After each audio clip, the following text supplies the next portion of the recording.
Hello and welcome to Immigrant Success Stories. Today we're in conversation with Frances Uriri, the founder of Leading Ladies Africa. She's a corporate communications expert born in Nigeria, currently working in the US.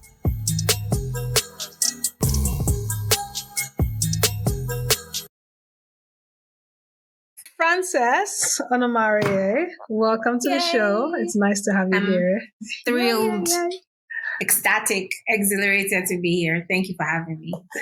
Yay. Thank you. So, it really touched me when I asked you, and I didn't even have to ask you twice.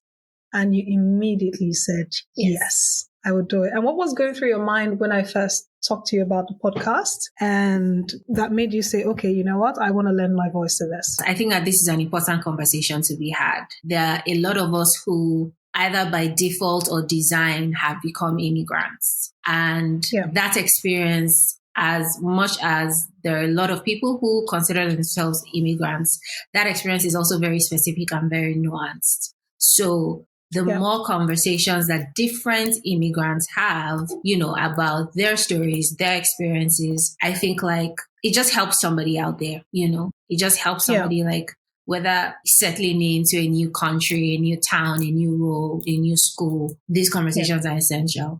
So, that's why I said yes. Well, thank you for saying yes. And for the listeners out there, I know you, like you said, I just want to jump right in and have an understanding of your context from your point of view. Can you share with us something in your early childhood, early memories that you believe is a very strong defining moment for you to say, okay, this is who I am, and I realized it at this time? That's a great question. So it's easy for me to say not even the what, but the who. And that person is my father. Yeah. My father has passed on now, but my father was very central. The way that I see myself, my identity, a lot of how I see myself in the world is through how my father shaped me. And I'll explain that. I mean, your dad was also like a Delta Orobo man. My father was an Isio man. Yes, right. And so my father had a very strong personality. He had very clear views about who he was and how money, fame didn't define that. So he was very big on character. Who are you when there's no money, when there are no cars, when there are no cameras on your face? Who are you? And if you can't sort of put a framework to that, then build something. And so I have something that shaped me from childhood is just a sense of identity. I have a very strong sense of self, which my father really facilitated. So even though my father was what I would consider a traditional Isoko man, he was also in many ways very liberal. So he would have conversations about everything: politics, music, art, books, and being in that place where somebody really engaged me mentally, ensure that as I grew up, and even now as I constantly evolve, that strong sense of being grounded without the external validation of people or items or society. So that strong sense of self and purpose, I think, comes from how I was raised. And the direct line to that is how my father raised us. That's amazing. So all of that, do you think you used it in your life? And I remember you started businesses in Nigeria and they were very successful. And so it must have come as a shock to many when you eventually left. How did you deal with that? How did you deal with the point of getting to say, okay, you know what? I want to go try to expand my career in America. How did you get there? And I think that's it. That's just it. So I'm not a tree, they're not plants made from one place. I'm not planted in one place. I can move, And I still have my nonprofits. I still do all of the things that I've done. But I had come to a place in my career where I was like, okay, what is the next step here for me? And at that point, the next step was America. It was even less of a sense of, I'm going to America. It was more of a sense of, if that next step was in Kigali, I would have gone to Kigali. If it was in Czech Republic, I would have gone to Czech Republic. Well, maybe not Czech, but I really just followed the path.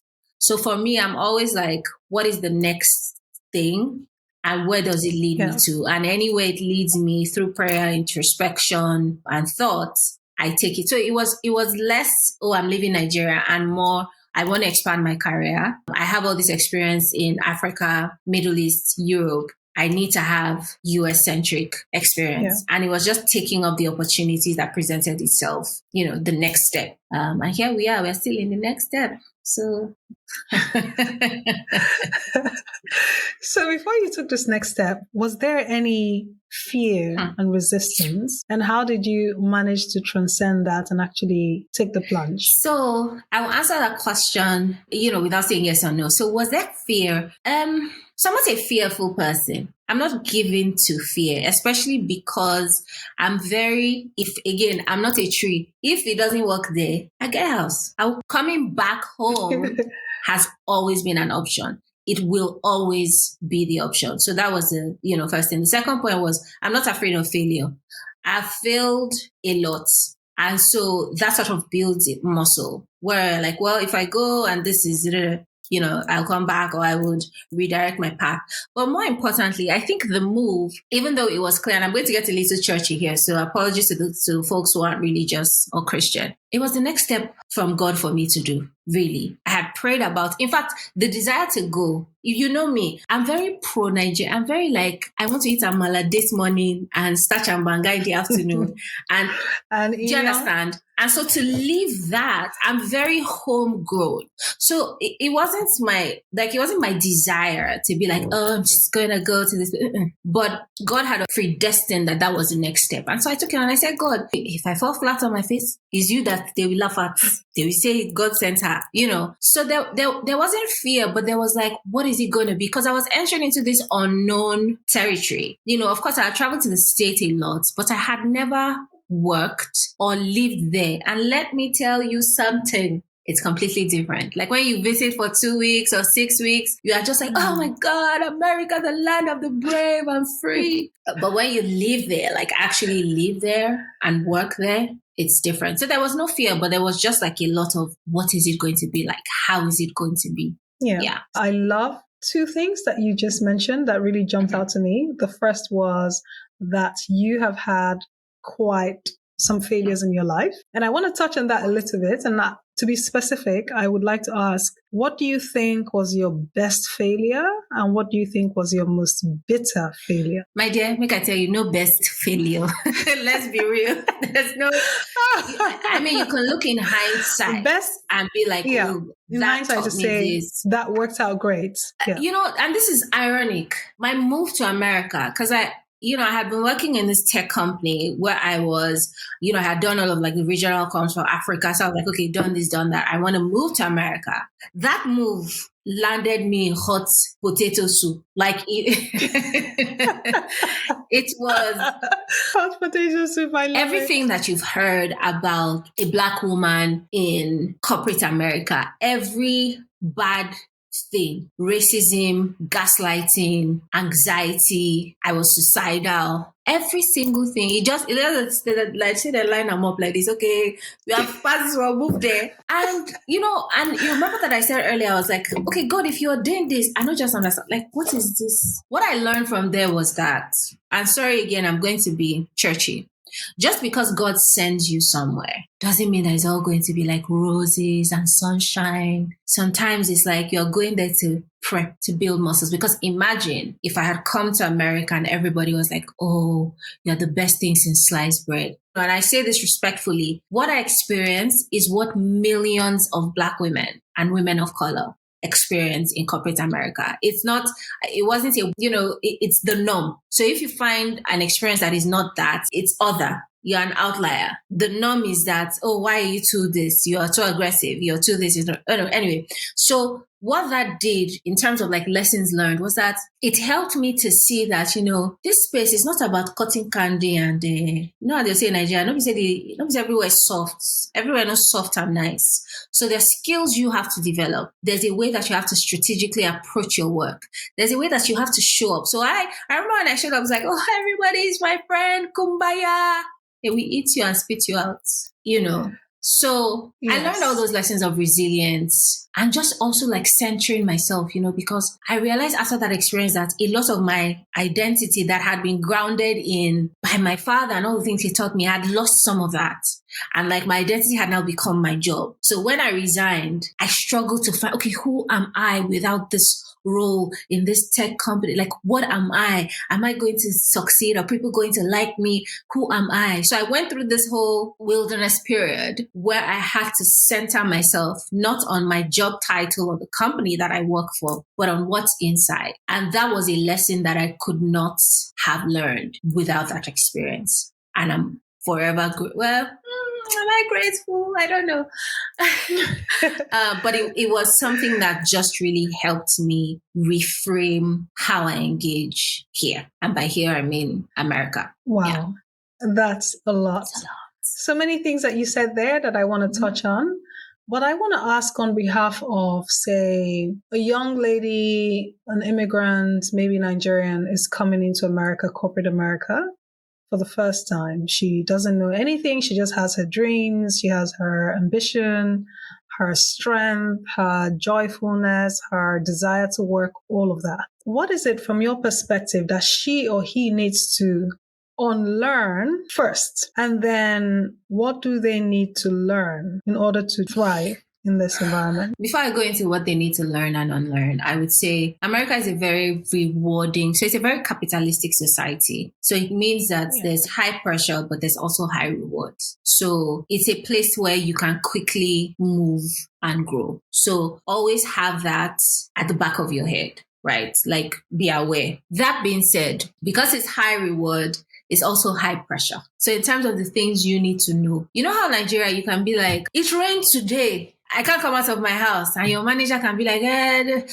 okay. They can complain, but they get it. In Nigeria and like Africa, we're communal. So people tend to take that community behavior to work. So it's community. No matter how much, it's work, somewhere there's still here is not.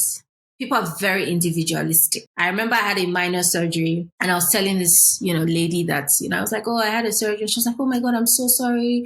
Da, da, da. So when do you think you can turn in the reports? Same breath. So you have to, and as a Nigerian, that breaks your spirit because you are used to people being like, you have surgery. Hey, they'll send Milo and glucose D to your, and Lucozade to your house. Yeah. There isn't a lot of that here. So if you expect it, don't expect it. If you find it, praise the Lord. But if you don't expect it because it'll break your spirit. Yeah. So it's very fast-paced. It's very individualistic. It can be very cold. It's cold. It's like, work brought us here.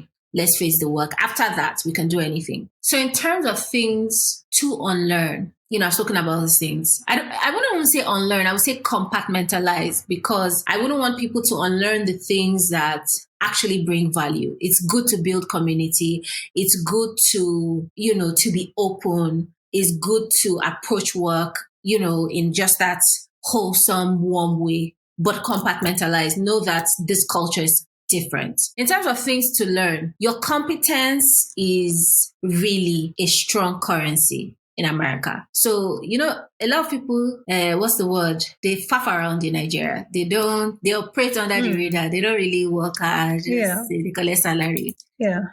You go work. Here that can happen here. So you have to understand that you have to be competent at what you do. And because you're Black or colored, the bar is set higher, unfortunately. So where people are doing 60% and like you have to do 80, 90 or 100. And people will be like, oh, that's not true, but it is. Any Black person or person of color will tell you that. Number two, you have to prioritize. Prioritize your time, prioritize your life. And if there's a place where you can do that, is America. If I tell you I'm getting somewhere at 1:30, chances I'll be there at 1:30. If I say we're going to do, so timing, prioritize, you have to ruthlessly prioritize. here to be successful. You can't. And then focus. I know, like, in the age of social media, it's very easy to get distracted. You're on Instagram, you're on TikTok, you are doing content creator. When you're supposed to be doing your work, you have to really stay focused. And really, above all, have a space that is not work. Because I've seen a lot of immigrants come here. I was talking to my brother. My brother was sick about 2 weeks ago. And I said, and he wanted to go to work. And I said, you're sick. He was like, yes, I don't have the luxury to be like sick at home. I'm Black. In case you didn't see our skin, reminder. So you push yourself harder, consciously or subconsciously, but always have a space and a place where you disconnect from that work, from that stress, from that pool of perfection. Because if you don't, now why people, they get breakdown. Now I understand all those uncles that they're like, Uncle XYZ, we don't hear from him again. No, 30 years, he just enters into the mist of whatever. I understand now. Yeah. Why do you think that the bar is set so high for immigrants or people of color? Is it something that we are doing to ourselves? That's a good question. Do we show up in a way that makes it essential that more is expected from us? Or is it just that it's a thing of unconscious bias? It's bias. What do you think? So a lot of people who aren't Black or colored, subconsciously, they expect you to be grateful to be in these spaces. So maybe you're a VP of something, you're a Black woman. You will find sometimes that women who are given those sort of positions, or men, maybe your mates are VP of tech, VP of IT. You are VP of communications, marketing, brand design, and XYZ. It's unconscious, but it's a trend that we see. So first, there's the innate, I gave you this opportunity, so therefore you must earn it.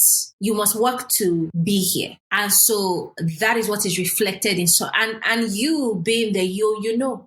Because you look around you look at a lot of companies, their C-suite leadership. Maybe there's one Black person, one Asian, then one person that you're like, this person has ethnic, but I'm not quite sure. But the whole bench is white. And so that, just by being there, you already feel the pressure of like, I have to deliver. I feel the pressure all the time. Every time I show up at work, I'm like, I can't let these people are giving me work. I can't let them down. I also can't let the community that is rooting for me at home, I can't let them down. I also can't let myself down. So imagine the pressure. And then people hear my accent. It's a very interesting thing in America that people hear your accent and immediately think your IQ is lower than them. When in most cases, you're more intelligent, more exposed, more skilled, more everything than anybody that you're talking to. So I don't think it's the way that we show up. I think it's these spaces were not created for us. And so anytime we inhabit these spaces, it's almost like, prove why you should be here. Yeah, like you're disrupting something. Of course you're disrupting something. So to disrupt, you face force, because it's not just they're not gonna give way like that. Open itself up. You have to be the most, and it's so heartbreaking because you have to be the most exceptional everything. And you carry the weight of that. Whether you realize it or not, you carry the weight of it. So what is the silver lining? There's no silver lining. I think that there's no silver lining. You just have to keep grinding until you're 60, 65, what I 70. think the silver lining is, and this is something that Black people fail to do, until we have spaces where it's normal for us to be, where you look and you say, oh, this person is a CEO, this Black person is a CEO, this Black person is a VP. We have to be intentional about populating these spaces with ourselves. And that's something that I don't see Black people do enough. They don't advocate enough. They don't mentor enough. They don't share opportunities. And I'm not saying don't do like nepotism and say, okay, because you are Black, so therefore. But there are many people who are Black and colored people who are qualified. Don't be a gatekeeper. So what you find, and I'm so sad to say this, I've witnessed people who say, oh, I've been on meetings where people will say things like, oh, Black people. Then I'll be looking, I'm like, master, but you're Black too. So we need to hold spaces for ourselves where it then becomes a norm to see a Black CEO and see a whole company, instead of seeing just white folks, you see Black people and Latin people and everybody else. Until we normalize that, I don't honestly see the silver lining. Honestly, I don't see it. Maybe it's there. Maybe I'm jaded, but I've entered enough spaces in my career where I've been the only. And this is an almost 20-year career. So maybe the silver lining will come when Jesus comes. But I don't know that that's silver lining right now. We have to be intentional and strategic with how we engage the workforce. If not, everything is just talk. And I think it's twofold, right? Like on one side, the whole thing about being an immigrant already carries its own weight. But there seems to be a really special reservation of, shall I say, bias towards Africans. And I don't understand it. I don't understand why. I think I do. So how do you see it? Let's talk. When I was younger, maybe a child like 6, 7, the people you would hear, in fact, I was just thinking about this morning. I said, so I'm an immigrant. Wow. Me? When I was young, the people you call immigrants, now the people who hide inside boats, they're the people who stowed away. They're the people who, immigrating wasn't for the people who had, honestly, exactly, a viable future. It was always like, well, you don't immigrate to go. Of course, in recent times, and I say this only from the Nigerian context, I don't have the context of any African country. So when we were kids, when things were, you almost looked as, it's like, what are you going to do there? Why are you going there? Yeah. So that's the first internal thing from us. Now, externally, media and reportage of Africa. Again, when we're young, you see all those UNICEF videos. The fly is perching on the child's face like this, and the child has this vacant look. Yeah. And this one just, you even yourself will be Africa, you don't know where the place is. Do you understand? And so for a long time, the West has seen Africa as this impoverished. And this is not to say Africa doesn't have its own problems, but the storytelling of this continent has then impacted. So when you show up, they're like, do you have coffee shops? They have no idea where you, and so when you show up, and again, I speak as a Nigerian, you show up, you are talking, you are dressed well, they'll be like, how dare you? How dare you be more than I thought you would be? And so who you know you are is coming against who somebody thinks. And because media is so powerful, should be. Even though you're showing up and you're like, I'm competent and I'm probably more educated than you, they can't disassociate. Oh, but I heard, somebody told me recently, she said, I heard Nigeria is not safe. I said, yes, but we don't shoot people every week. Every day in America, something will happen. I said, you don't see the dissonance. You don't see what you're saying. You really think America is safe? So the story of Africa has been told. And I'm glad now we're seeing like a new, we're seeing filmmakers, we're seeing musicians, we're seeing the narrative. People now, they'll be like, oh, Burna Boy. I'm like, yes, we've always been amazing in Nigeria. Always. We've always been amazing in Africa. Always.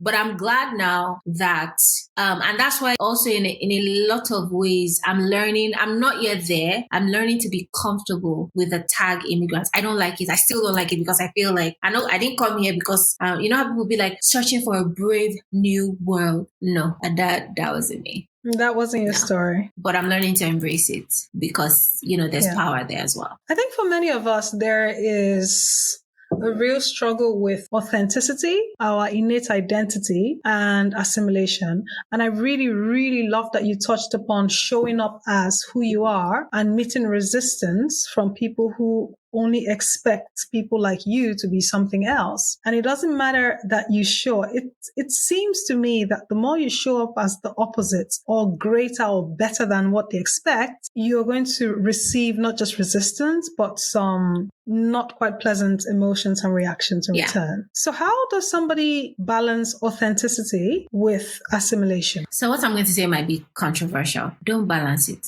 There's no balance. You see, when we don't see them now, Isio. When Americans come to Nigeria, they don't assimilate. They go and stay in VI. We've seen the girl. Yes, they have like a whole compound to themselves, an area to themselves. They have their clubs. They're very we are. And then it's one thing when maybe somebody kind of jammed their car. I'm American. They let you know with no doubt. I'm not part of you. I mean, there are some that start eating jollof rice, fried plantain. That will say, Abi, how you day? But that's not assimilation. That's being, you're part of a culture somewhat. So, you find yourself in that culture. The children I will have will be Nigerian American. So in many ways, they'll be more American than I am. And that's fine.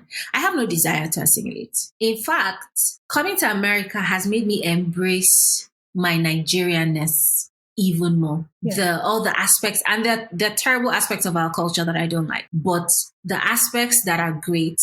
I don't need to assimilate to be successful. I don't need, and maybe, even as I say this, I'm catching myself because whether or not I realize it, there's some form of assimilation. There's code switching I do when I'm at work. I don't speak like this when I'm at work. Yeah. I was going to say that. bottle instead of bottle. I would you, whether or not you realize it, there's subconscious ways that you have to like blend in. That will happen. But I'm very intentional on, so the way I feel like this, they'll be like, what? I speak again. What? One day, all of us going to start with and talk if I have to keep repeating myself. So I personally, assimilation will happen by default in some ways. If you go into the grocery store and every time you talk, people don't understand you, you then find yourself subconsciously, I don't want to deal with this. I will speak like you people so you can understand what I'm saying, so I can get out of here. But in the ways that are meaningful in my, in the way I dress, in the way that I think, in the way that I'm unrepentantly Nigerian, and all the beautiful ways and meaningful ways that I can express that. I will not assimilate. Nigerians are known to be very bold, I think. Sometimes it's happened to me just walking around here in the Netherlands, and I just have somebody walk up to me and say, "Are you Nigerian?" And I say, "Yes." And I, how did you know? I said, Nigerians is just something. Yeah. And it was also an African person. And it was beautiful to see. And I really love that he could immediately tell my identity just by something as simple as how I was walking and just moving through the crowd. Absolutely. But for some people, it must be frightening. Yeah. There's a thing I was watching on Netflix. I think it's called In My Mother's Kitchen or In Her Mother's Kitchen. And one of the women there was talking. She said women in her family carry a light. And when they walk, it just shows up. As they walk, it just shows up. It doesn't have a name. It doesn't have a description, but it's there. I think that a lot of Nigerians carry that. And it comes from the way that we were raised. You see, you know how Nigerian, I remember when in primary 4, I used to come third, second. Then the last term, I came first. And then my father said, so my mother had gone to, Nigerian mother, cooking jollof rice, I will kill chicken for you. And then my dad said, why are you killing chicken? And she said, she came. I said, but she's my daughter. She's supposed to confess. And that's kind of it burst my bubble. But now that I look back, my father is like, I expect nothing but greatness from you. What are you talking about? Yeah. And so a lot of us were raised in you are the best. That person that carries heads, this person have 2 heads.